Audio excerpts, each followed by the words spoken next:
talk about the two different clients that you have that have very different needs when it comes to reaching the Sustainable Development Goals here at the United Nations, and in general, you talked about the younger generation and entrepreneurs that you work with.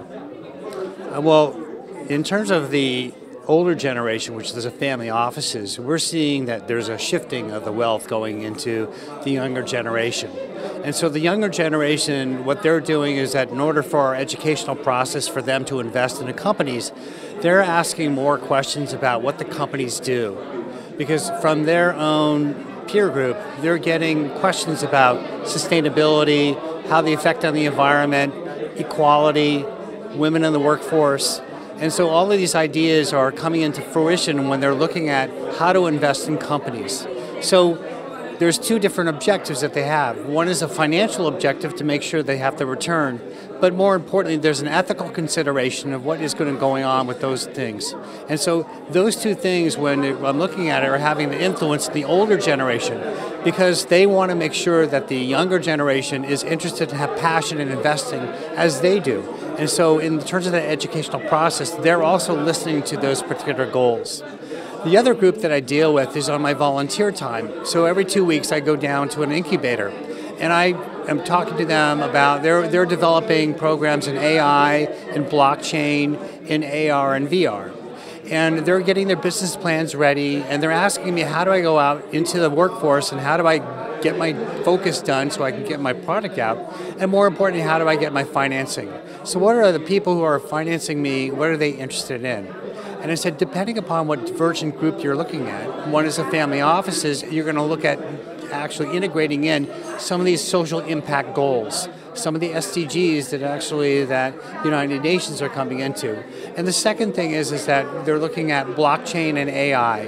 They have to put those particular things into their particular groups, because if they don't, they are not focusing in terms of the mindset of developing their products to go out into the world to be successful. And so that's kind of what we're looking for. And how does this conference of CIfa at the United Nations fall into that goal?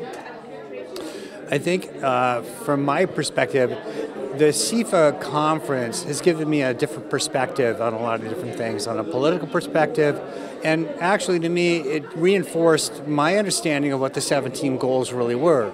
And so when I went down, before I came to the conference, this is the first conference I've ever been to on CIfa, so from my perspective it's like even understanding what those goals really were. Because to me, I'm having a very interesting dilemma in terms of how to measure those goals and who is measuring those goals.